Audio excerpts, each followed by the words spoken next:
제192차 최고위원회 회의를 시작하겠습니다.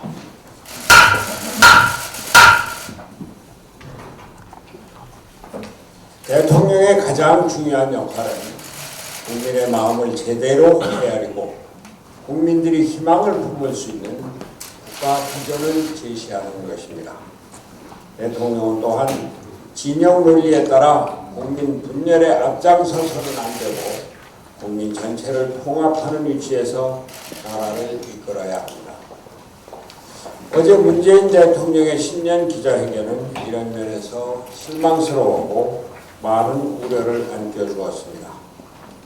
민생 경제나 부동산 문제, 남북관계나 대일 외교, 조국 사태나 윤석열 검찰총장에 대한 대통령의 인식은 국민 대부분의 생각에서 동떨어진 것이었으며 대통령의 인식이 자화자찬이거나 진영 논리에 빠져 있다는 느낌을 줄 수 없었습니다.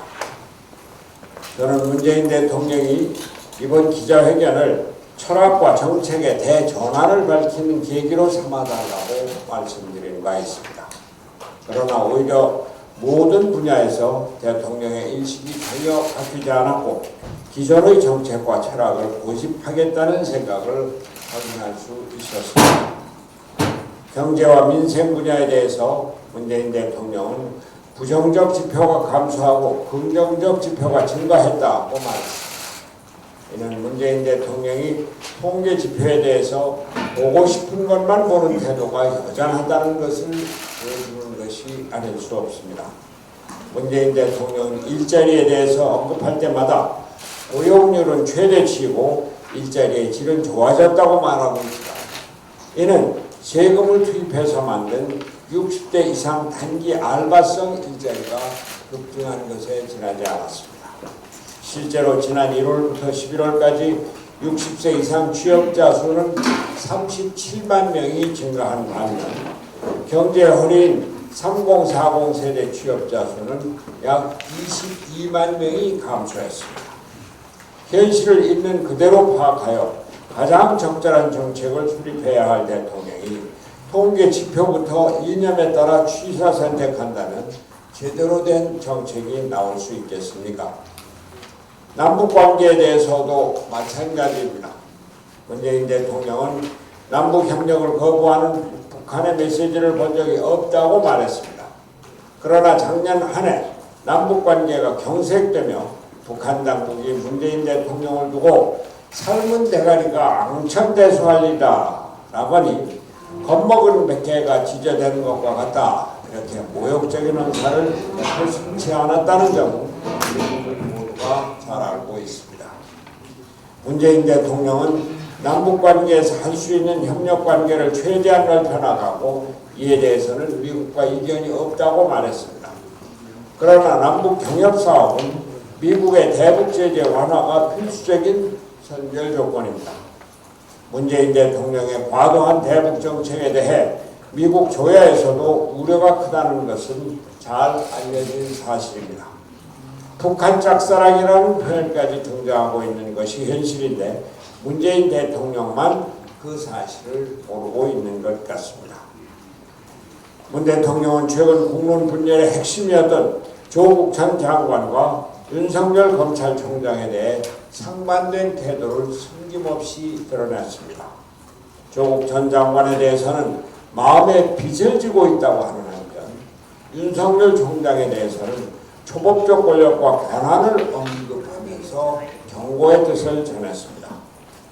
조국 전 장관의 자녀 입시 의혹으로 인해 많은 국민들이 문재인 정부에 대해 기대를 거둔 것이 반년도 채 지나지 않았습니다. 조국 전 장관은 국민들의 거센 반발로 단 36일 동안만 법무장관직을 수행하고 그쳤습니다. 그런데 아직도 문 대통령은 조국 전 장관을 옹호할 뿐 아니라 살아있는 권력에 대한 수사를 지휘하고 있는 윤석열 총장에 대해서는 압박을 가했던 것입니다. 대통령이 민심을 제대로 읽지 못하고 있다는 방증입니다. 안타깝기 그지없습니다. 경색된 한일 관계에 대한 문제도 전혀 발전이 없었습니다. 문재인 대통령은 강제징용 해법은 피해자의 동의를 얻어야 하며 일본도 해법을 제시하기 바란다고 밝혔습니다. 그러나 이미 제가 제안했던 3대 원칙과 유사한 문희상 국회의장의 안이 일본 국회 각계에서 지지를 받고 있습니다. 정부가 이에 대해 적극 고민해도 모자랄 시기에 문재인 대통령은 문제를 다시 원점으로 돌려놓고 있는 것입니다. 어제 스가 요시히데 관방장관도 기자회견에 대해서 한국 측이 국제법 위반 상태를 지정해야 한다는 데 변함이 없다는 입장을 밝혔습니다. 한일 관계가 다시 평행선으로 돌아가지 않을지 우려가 됩니다. 문재인 대통령의 어제 기자회견은 한마디로 실망과 우려였습니다. 우리 국민들은 철학과 정책의 대전환을 바랐지만 문재인 대통령은 하나도 바뀐 것이 없었습니다. 국정 전환점을 돌면서 국민들에게 새로운 희망과 비전을 주기를 기대했던 것이 물거품이 된 것입니다. 문재인 대통령은 이제라도 민심을 제대로 읽고 국민들에게 희망을 주어서 대한민국이 새롭게 전전할 수 있는 동력을 불어넣어 주시기 바랍니다. 이상입니다.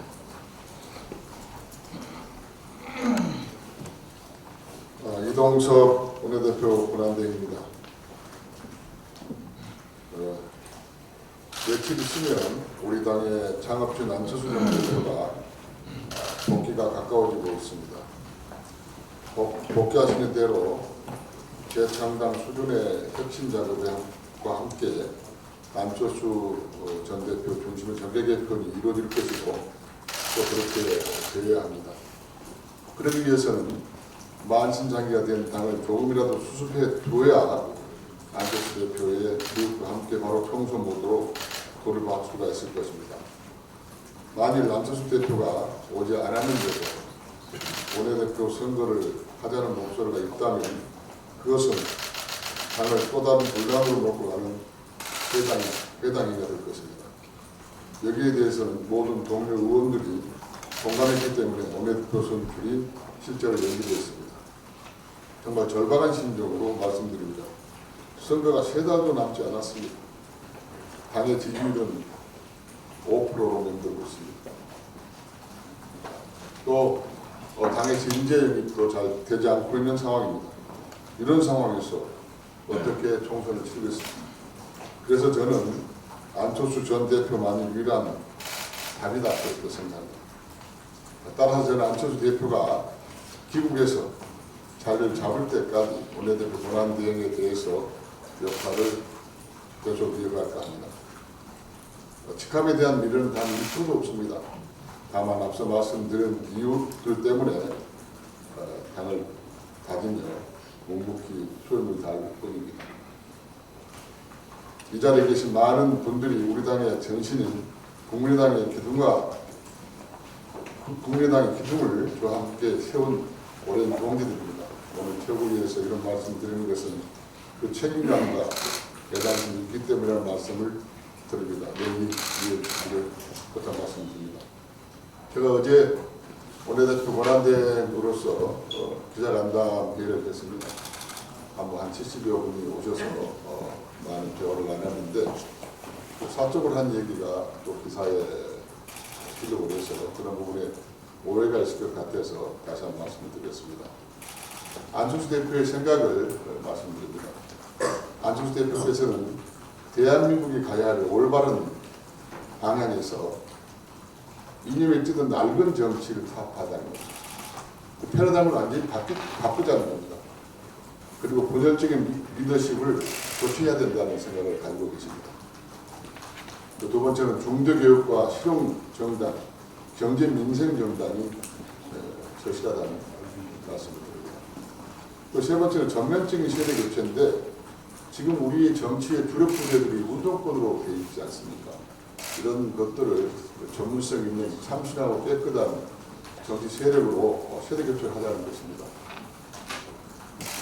그리고 야권 통합에 대해서 많은 얘기가 오가고 있는데 분명히 말씀드립니다. 정치공학적인 통합 논의는 참여할 생각이 없다라고 분명히 못 받고 계십니다. 그리고 세력 통합보다는 혁신이 우선이다. 혁신과 계획 우선이라고 얘기하고 있습니다. 또 우리 안철수 대표께서 정치를 재개한 이유는 여의도 정치를 쇄신해서 사회통합과 국가혁신 과제를 이뤄내는 것이 안 될 것인가 이런 말씀을 드립니다. 이상입니다.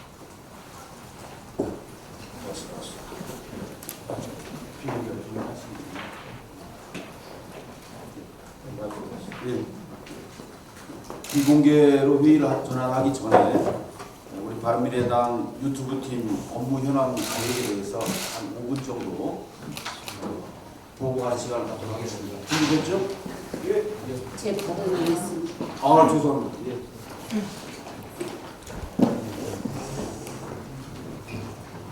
수석 대변인 최가자 의원입니다. 최근 언론을 통해 중증예상센터의 확대를 위해 노력해온 이국종 교수가 소속 의료원장으로부터 욕설과 폭언을 듣는 녹취록이 공개되었습니다. 생명을 다루는 의료 현장에서 벌어진 이번 일에 대해 깊은 유감을 밝힙니다. 저는 국회에서 해당 업무를 관장하는 보건복지위원회 간사로서 작년 복지부를 대상으로 근역외상센터의 의료 인력 부족을 지적하였고 현장 인력의 처우 개선과 전문의 채용을 늘리기 위한 획기적인 대책을 세워야 한다고 지적한 바 있습니다. 있는 예산도 다 쓰지 못한 15개 근역예상센터의 예산 실질 집행률은 평균 70.6%에 불과했습니다.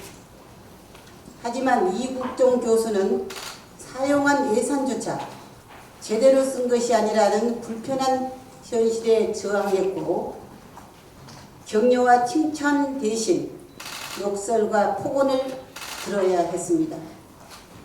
이국종 교수가 근역예상센터의 필요성을 끊임없이 주장하지 않았다면 많은 사람들은 목숨을 살릴 수 있는 기회조차 얻지 못했을 것입니다.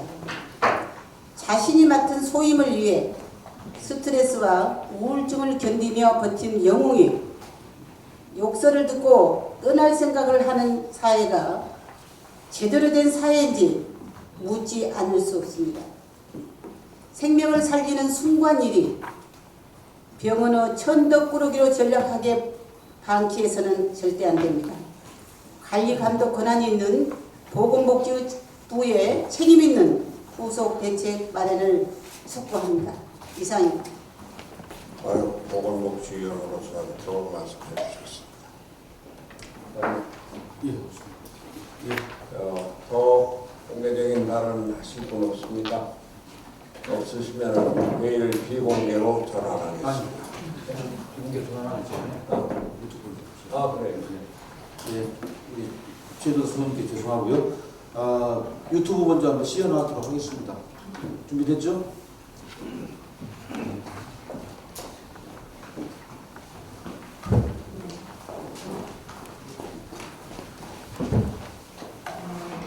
안녕하십니까. 바른미래당 유튜브팀 김용희 부장입니다.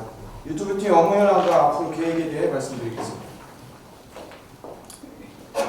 첫 번째로 고정 컨텐츠를 소개해드리겠습니다. 매주 월, 수, 금은 최고위원회 실시간 라이브로 송출하고 있으며 매주 화, 목은 원내 대책회의를 실시간 라이브 송출하고 있습니다. 다음은 데일리 컨텐츠입니다. 첫 번째, 월요일, 금요일 주 2회로 진행되는 그때 그 자리에서입니다. 무한도전, 솔로몬의 선택 등 수많은 방송에 출연하여 인지도가 높은 장진영 비서실장과 총 1,500회 방송 출연에 기록을 가지고 있는 강신업 대변인의 고정 패널로 손학규 대표님과 함께 출연합니다.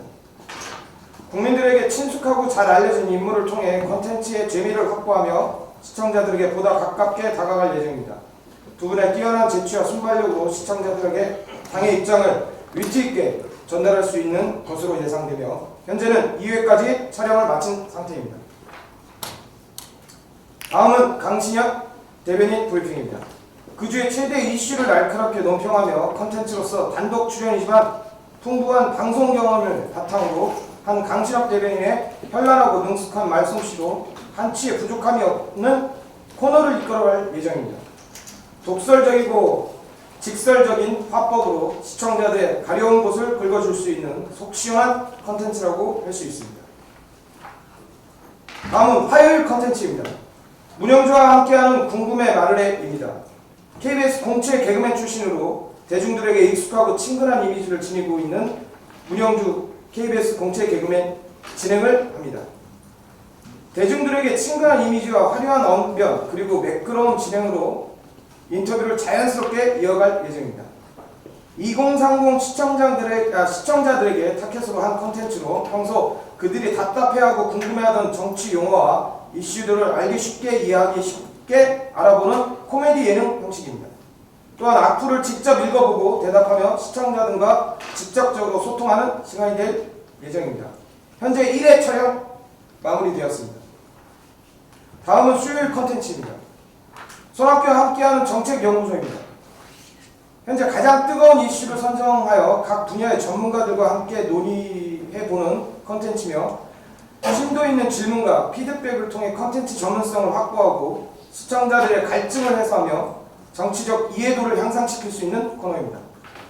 다른 컨텐츠들의 약간의 가벼웠다면 손학규와 함께하는 정책연구소는 다소 무겁고 진중한 분위기로 다가가고자 합니다.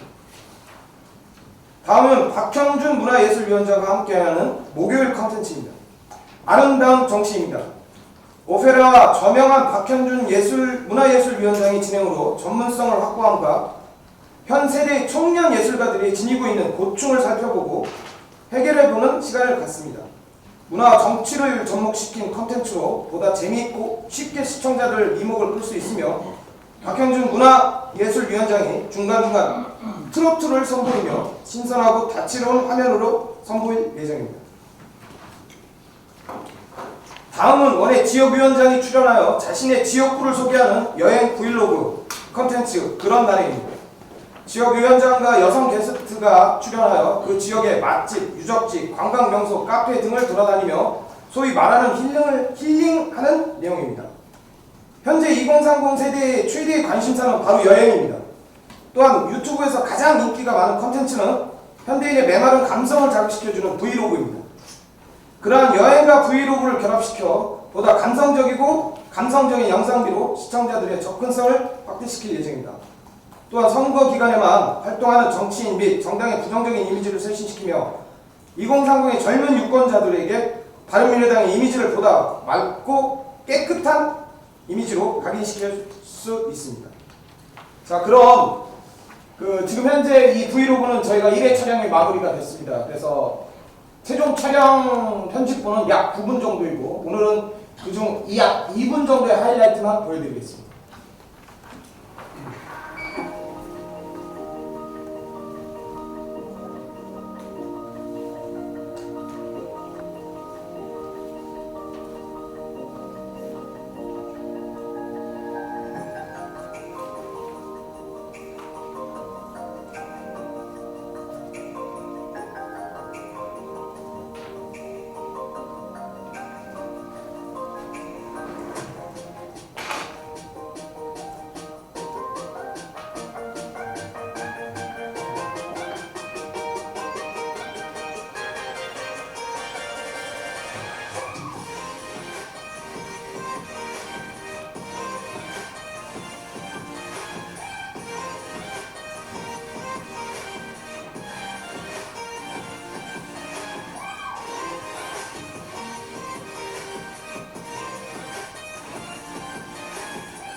최종 그 9분짜리 영상에는 마지막에 저희 당 로고와 함께 저희 당이 갈 방향성에 대해서 마지막에 멘트가 나갈 것입니다.